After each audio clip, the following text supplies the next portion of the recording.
this black girl has something to say, I realize I have not come over here in a while, over here on YouTube, I should say. That's because I've been in a little bit of a slump. As you can see, I am dressed. I look nice. And one thing I can say about me, I'm never going to look like what I'm going through. And I think that is a blessing and a curse if we're really talking about it. Um, but with that being said, hopefully y'all can hear me. You know,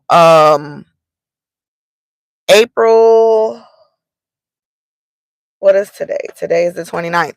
So April 28th, 2025, I finally made the announcement that my business is going to reduce the services that it provides in an attempt to eventually close.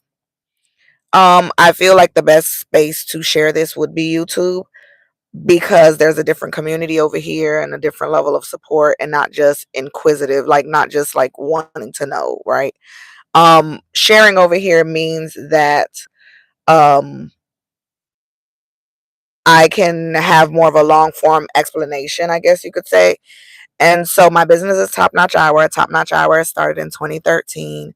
And Top Notch Eyewear is probably going to be laid to rest before this year is over. We were filling the prescription for glasses and contacts. And when I consider what happened to me this past weekend, is I called the lab wanting to know like, hey, y'all didn't ship out my order. What's going on? Like my customer's daughter has prom coming up and I'm trying to get them their contacts in a timely manner. Now, not for anything, the way the lab business works is everything is purchased on credit. You order now, you pay later. Everything is you order now, you pay later, whether it be 30, 60, 90 days. Okay.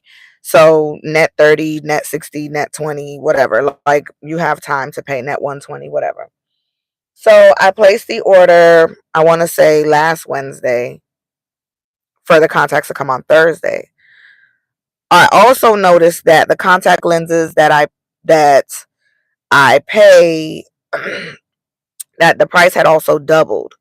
So I'm like, this is a regular customer, and some of my customers, I'm a little fast and loose with my own rules. Of course, it's like pay half now and the rest when they're ready. This particular customer, I had to reinforce that rule because I was not in a financial place because the business has not been generating income. Let's be honest, since this year started, I hadn't had a customer since December. And then from before December, there was no customer till, and there wasn't anybody till October.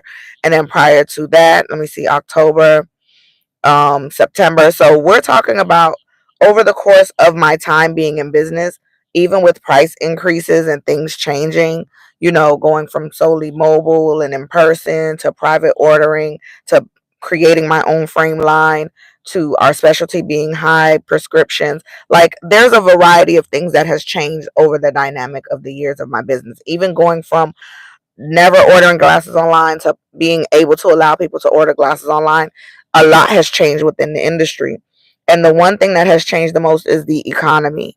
When we can consider big companies filing for bankrupt and going out of business and closing their doors almost immediately, I just want you to consider that how much that affects small business. As somebody who, over the course of my time, I've had employees, I've lost employees, I've made $20,000 a month for 12 months straight. I'm talking that's net income. Okay, that's net income. That's after I paid the business bills and all of that. As of yesterday, as of April 28th, 2025, I had to say, you know what? I gotta let it go. But that doesn't mean, I have my own frame line. So all I'll be able to do is offer just frames. I won't be able to fill the prescription because one company told me that they're going up 6%. They didn't use the word tariffs, they used a different word, but they're going to have to increase due to the economic something or the other. So 6% on that.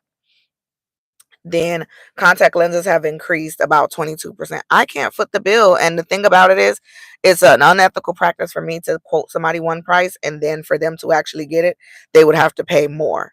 So I just wanted to get away from that as a whole. It's like I'm over it. And I know I have been kind of talking about it, but to really put it out there yesterday on Instagram and put it out there on TikTok, I was like, oh crap, this is really happening. Is this really happening? So, yeah. So with that being said, you see I'm dressed. I'm heading to a job fair. I'm hoping for all things good. I have my resumes printed. I printed 5. I feel like my resume is 2 pages long. I'm not printing more than 5. I got to get up out of there with at least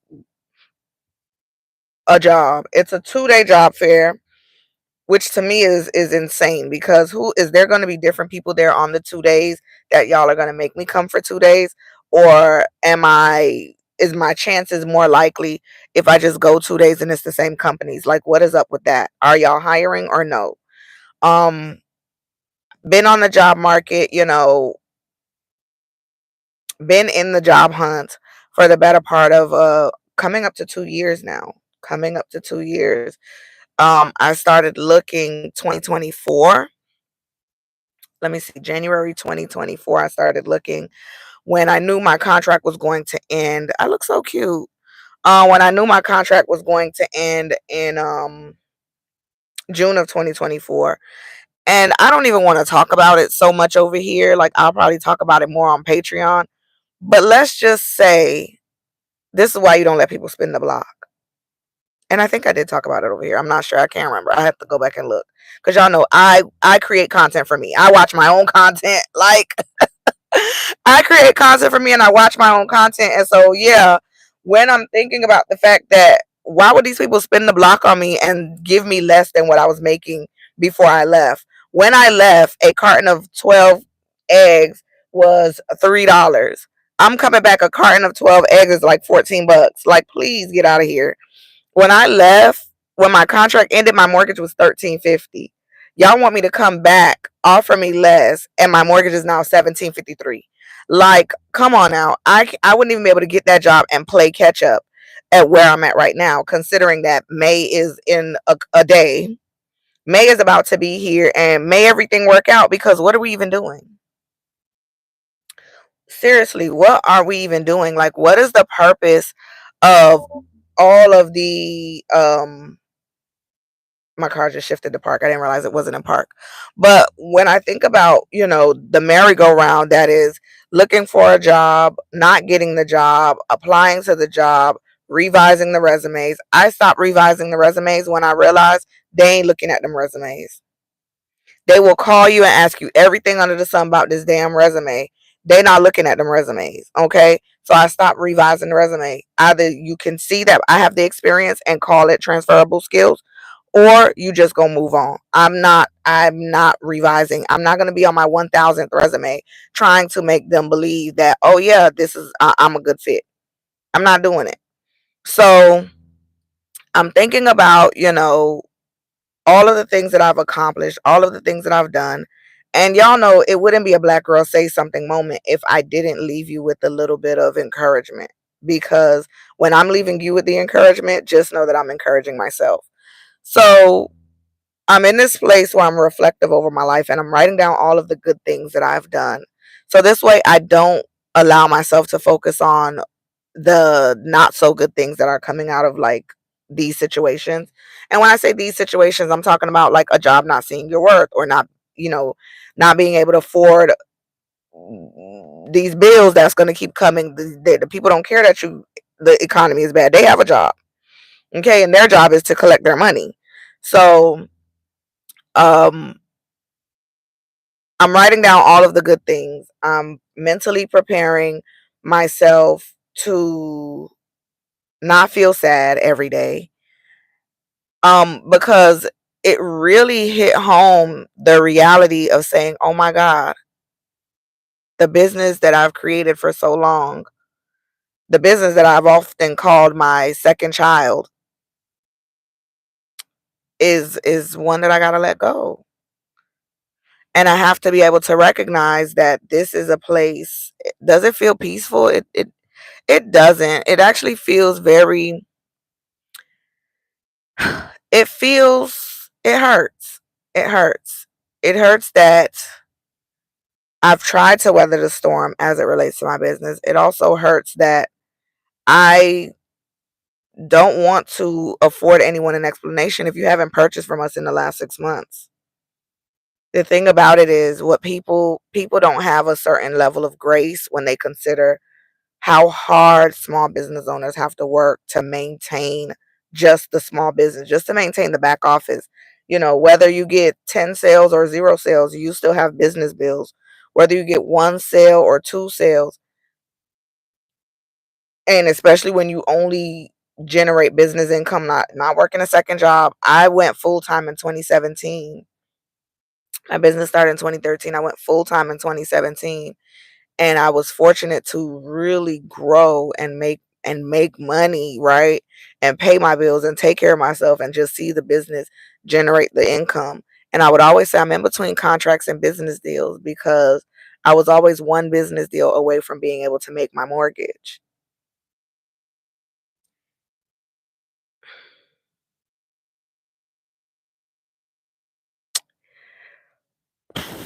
Anywho, tune into Black Girl Say Something every Friday at 1 p.m. Eastern Standard Time, wherever you listen to podcasts. Don't forget to interact with the links in the description of this episode. Y'all asked me for an Amazon wishlist over here on YouTube, so that is also there, as well as my Cash App. And be sure to subscribe to our Patreon, follow us on TikTok, and if you're seeing this, make sure to like, share, and subscribe.